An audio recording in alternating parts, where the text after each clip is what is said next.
बिस्मिल्लाहिर्रहमानिर्रहीम अस्सलामु अलैकुम वरहमतुल्लाहि वबरकातुहू। वेलकम टू LIS उर्दू में हूं Imran Haider. My dear student, कैसे आप लोग? यकीनन बहुत अच्छे से होंगे। माय डियर स्टूडेंट, डीडीसी की प्रैक्टिस का एक हमने सिलसिला शुरू किया हुआ है और डीडीसी की प्रैक्टिस की एक सीरीज जो है वो हमने स्टार्ट की है। तो उसमें कुछ स्टूडेंट कहते हैं जी फौरी तौर पर बस हमें नंबर लगाना सिखा दें, और इस तरह से पॉसिबल नहीं है। कुछ तो मेरे पास टाइम की किल्लत की वजह से, और कुछ ये चीज़ें कि आप स्टेप बाय स्टेप चीज़ों को लेकर चलेंगे तो तब आपके लिए ये चीज़ें समझना आसान होंगी। अगर आप इसी तरह से, मैं आपको वो कंप्यूटर से भी नंबर आप लगा सकते हैं, कोई इशू नहीं है। आप जस्ट एक मिनट के अंदर किसी भी बुक का नंबर जो है वो आप आसानी के साथ सर्च भी कर सकते हैं, लगा भी सकते हैं, लेकिन उसका फ़ायदा नहीं होगा, उसका नुकसान होगा। वो हम उससे क्या होगा, हम जो है वो लकीर के फ़कीर ही बन जाएंगे। और इसकी बैकग्राउंड में क्या कुछ चल रहा है, इसकी जो है वो एक स्ट्रक्चर क्या है, इसको हमने किस तरह से वो सब्जेक्ट मैपिंग करनी है, किस तरह से हमने उस सब्जेक्ट को देखना है, और फिर हमने किस तरह से उसका नंबर जो है वो बिल्ड करना है। ये चीज़ें आप अगर बेसिक चीज़ों को लेकर चलेंगे तो तब आपकी बनेगी, तब आपकी एक प्रैक्टिस होगी, तब आप कामयाब होंगे फील्ड के अंदर। तो माय डियर स्टूडेंट, आज की जो वीडियो है वो आपने जो कुछ अभी तक किया है, जो 3-4 लेक्चर हमारे हो चुके हैं, उसमें क्या कुछ आपने सीखा है उसका एक टेस्ट है। क्योंकि मैं ये जानना चाहता हूँ कि क्या आया जो मेरे स्टूडेंट हैं उनको कुछ मेरी समझ भी आ रही है या नहीं आ रही, और वो कितनी प्रैक्टिस कर रहे हैं, कितना देख रहे हैं। अगर आप इस टेस्ट को पास करेंगे या कुछ भी कोशिश इसमें करेंगे तो फिर नेक्स्ट आगे चलेंगे, वरना फिर जो है वो इससे फिर मुझे कुछ तसल्ली नहीं होगी। क्योंकि अगर आप उससे सीख ही नहीं रहे, आपको फ़ायदा ही नहीं हो रहा, तो फिर उस काम करने का फ़ायदा नहीं। तो my dear student, subject mapping DDC के हवाले से मैंने जो पहले या दूसरे लेक्चर में आपको डीडीसी समरीज के हवाले से बताया था, और एक चीज़ बताई थी कि कुछ जो चीज़ें हैं, कुछ जो क्लास है, जो मेन क्लास है, वो आपकी फिंगर टिप्स पे होनी चाहिए, कि सब्जेक्ट मैप आपके जहन में होना चाहिए। वो सब्जेक्ट मैप कौन सा है, कि वो जो 0 से लेकर 9 तक डीडीसी की पहली समरी है, 0 से लेकर 9 तक वो समरी आपको याद होनी चाहिए, ताकि आपके पास कोई फिजिक्स की बुक आए, आपके पास कोई लिटरेचर की बुक आए, आपके पास कोई रिलीजियंस की बुक आए, आपके पास कोई जनरल नॉलेज की बुक आए, तो आपको इल्म हो कि इनकी क्लास कौन सी बनती है।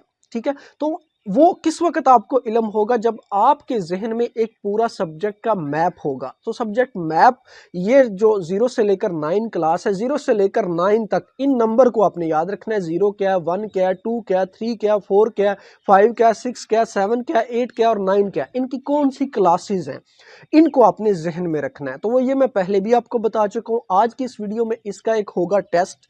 आपकी ये स्क्रीन के ऊपर कुछ जो है वो टाइटल नजर आ रहे हैं, और इन पे 0-0 ऑलरेडी है। आपने सिर्फ इनको करना कुछ इस तरह से, अब जिस तरह से केमिस्ट्री है तो केमिस्ट्री किस में जा रही है, सब्जेक्ट मैप के मुताबिक केमिस्ट्री किस में जानी चाहिए। उसके बाद इंग्लिश है तो इंग्लिश कहाँ पे जानी चाहिए, इंग्लिश का नंबर क्या होगा। आपने पूरा नंबर नहीं लगाना, जस्ट 0 से लेकर 9 तक जो पहली क्लास है ना, जो पहली समरी है, उसके मुताबिक ये देख लें कि केमिस्ट्री किस में जाती है। इस पे उसका कौन सा बनता है, 200 बनता है, 300, 400, और आपने जस्ट अगर 200 बनता है यहाँ पे 2 लगा लेना है, अगर 400 बनता है तो यहाँ पे जस्ट एक 4 लगा देना है, बाकी 0-0 जो लगा हुआ है ऑलरेडी। ठीक है, तो आपने हिस्ट्री ऑफ अफ्रीका क्या है, स्पानिश क्या है, फिलॉसफी का कौन सा क्लास बनती है, कौन सा नंबर बनता है, सब्जेक्ट मैपिंग क्या होगी इसकी, पॉलिटिकल साइंस क्या होगी। तो आपने जस्ट करना कुछ इस तरह से है कि कमेंट्स सेक्शन में, जिस तरह से ये मैंने इसकी तरतीब आपके सामने स्क्रीन पे आपको नज़र आ रही थी, इसी तरतीब के हिसाब से आपने जो है वो ये जो 10 क्लासेस हैं उस हिसाब से ये जो मैंने आपको टाइटल बताए हैं, कमेंट्स सेक्शन में इनके आपने नंबर बताने हैं। जस्ट 0 से लेकर 9 तक जो क्लास बनती है, जस्ट क्लास किस में ये जाएंगे, वो क्लास नंबर आपने इसमें लिखने हैं। कंप्लीट नंबर नहीं बनाने की जरूरत, जस्ट क्लास के, इसकी क्लास कौन सी बनती है, कि मेन सब्जेक्ट की क्लास कौन सी है। इससे आपकी वो प्रैक्टिस का मुझे पता चले कि आपने इससे पहले जो समरीज वगैरह थी उनको देखा है, और पहली समरी कम से कम जो सब्जेक्ट मैप है वो आपके जहन में है कि नहीं है।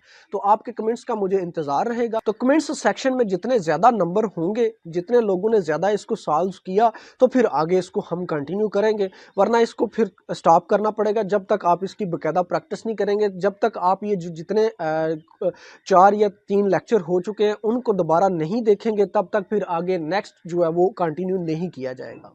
तो माय डियर स्टूडेंट, ये प्रैक्टिस करने का मकसद ये है कि आपको कुछ चीज़ों की समझ आए, और अगर आपको समझ नहीं आ रही तो फिर दोबारा वो पहले से लेकर जितने अब तक लेक्चर हो चुके हैं डीडीसी के, उनको दोबारा एक दफ़ा देखें और चीज़ों को नोट करें, चीज़ों को समझने की कोशिश करें। यानी माय डियर स्टूडेंट, मुझे उम्मीद है आप इसको लाजमी सॉल्व कर लेंगे। अगर गलत भी हो जाता है तब भी कोई इशू नहीं है, आपने देखना कहीं से भी नहीं है, किसी समरीज को नहीं देखना, जिस तरह से भी आपको होता है आप इसमें लाजमी इसको सॉल्व करें, इंशाल्लाह कोई इशू नहीं होगा। बाकी चीज़ें मैं आपको क्लियर करवा दूंगा। अपना और अपने अहले खाना का बहुत सा ख्याल रखिएगा, मुझे भी अपनी दुआओं में हमेशा याद रखिएगा। इंशाल्लाह नेक्स्ट टॉपिक के साथ अगर आप चाहेंगे तो फिर होगी आपसे मुलाकात। अल्लाह हाफिज। पाकिस्तान हमेशा पाइंदाबाद।